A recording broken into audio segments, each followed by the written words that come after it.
Bueno, y seguimos, ¿no? En la versión para internet de la obra de Maquiavelo, y yo le había prometido al principio del programa que íbamos a pasarle una nueva entrevista con Jorge Mario Rodríguez, el corresponsal del País de España. Usted sabe, el diario del País de España es el diario que más escribe sobre América Latina y particularmente la Argentina. Jorge Mario Rodríguez, además de ser, es corresponsal para toda Sudamérica, pero está basado en Buenos Aires, por lo tanto, le presta mucha atención a lo que pasa en Buenos Aires, y es el único hombre que con absoluta certeza afirmó que iba a pasar lo que pasó el sábado de la semana pasada, y que Cristina Fernández de Kirchner dio una conferencia de prensa, y de hecho su marido, que ahora el presidente del Partido Justicialista, dio 2 conferencias de prensa, falta de una, y ahora parece que Cristina va a dar conferencias de prensa todos los días. Pero escuche nuevamente qué había pronosticado allá por febrero de 2007 Jorge Mario Rodríguez.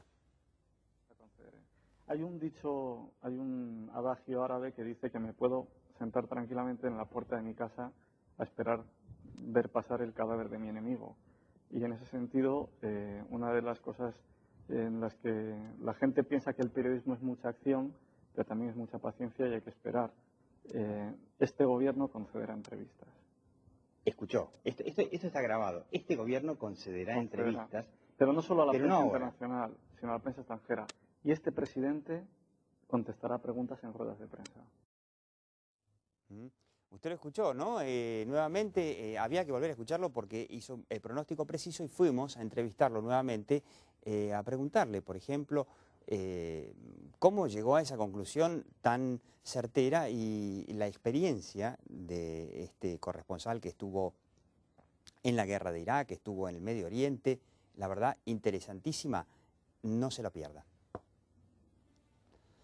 Vos afirmaste taxativamente y sin dudas que los Kirchner iban a dar conferencias de prensa, y primero Néstor Kirchner hace un par de meses, y ahora la semana pasada Cristina Fernández de Kirchner con una verdadera conferencia de prensa. No dudaste. ¿Cómo es que adivinaste que iba a pasar eso?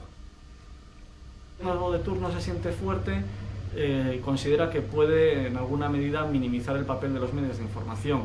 Cuando se siente débil, pues no tiene más remedio que acudir a ellos. Pero hay gobiernos que sí dan ruedas de prensa de manera habitual. Me imagino que en Europa el gobierno de Zapatero da conferencias de prensa y no espera que le caiga la imagen.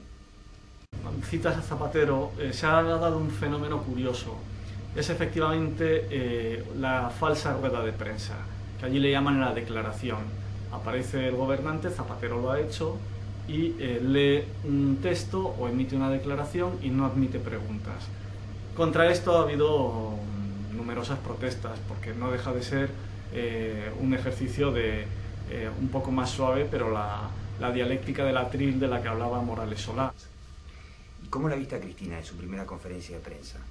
Yo creo que es que había mucha hambre y todos los periodistas teníamos hambre de respuestas de alguien que se ha negado sistemáticamente a hablar con la prensa.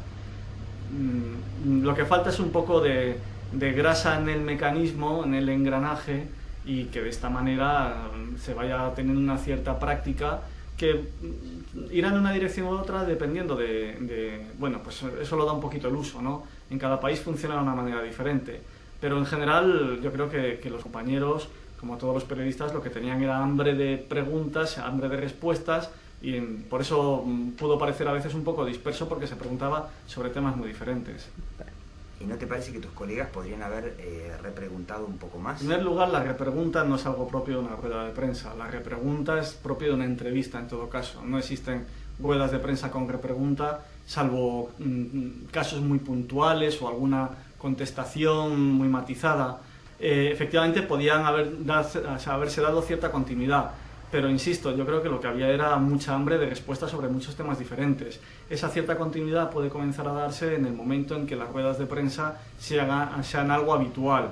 Entonces, digamos, el periodista que tiene un tema, una pregunta preparada, no tendrá ese nerviosismo por colocar su pregunta independientemente de la contestación anterior. Sí. La rueda de prensa esta fue producto de la política de Massa.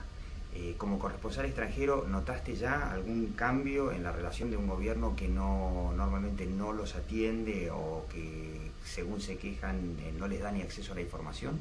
Yo creo que es la cabeza la que da ejemplo. en el momento en que... El problema que había hasta ahora es que como había un boicot a la prensa, sobre todo a la prensa extranjera, desde la misma cabeza del gobierno, eso iba calando en los diferentes estratos de la administración. Incluso había estratos que de una manera absolutamente poco profesional estimaban que no debían ni ponerse al teléfono. En la medida en que la cabeza da ejemplo, pues eso de ejemplo irá calando y probablemente también el segundo y el tercer escalón comprendan que hablar con la prensa no es ponerse en peligro. Yo creo que efectivamente es un cambio muy positivo, pero que es un cambio muy positivo que no beneficia a la prensa ni beneficia al gobierno, sino que a lo que beneficia es al ejercicio democrático de la libertad de información. Y sobre el contenido de la conferencia de prensa, de lo que dijo Cristina con respecto a que no se arrepiente de nada, que no va a haber ninguna clase de cambios. No, a mí no me sorprendió porque es el carácter de ella y en eso es una persona, una política transparente. No es decir, si algo tiene la presidenta Fernández, no es desdecirse, siempre mantiene lo mismo, consideren los demás que está bien o mal, equivocado o no. Fue un poco la repetición de los discursos que ha hecho en sus apariciones públicas desde que comenzó la crisis del campo, solamente que en un tono muchísimo más distendido y dirigiéndose a otro público. El diario El País es el diario que más cubre de toda Europa lo que pasa en América Latina y particularmente en Argentina. ¿Te sentiste acosado, como se sienten muchos periodistas argentinos, al informar cosas que le caen antipáticas al gobierno? Yo creo que este gobierno presume un poco a veces de controlar a los periodistas y a los medios mucho más de lo que sucede en la realidad. Y tiende a notarse tantos que no son tales, sino que aprovecha que la bola entró en el arco para decir que metieron ellos el gol.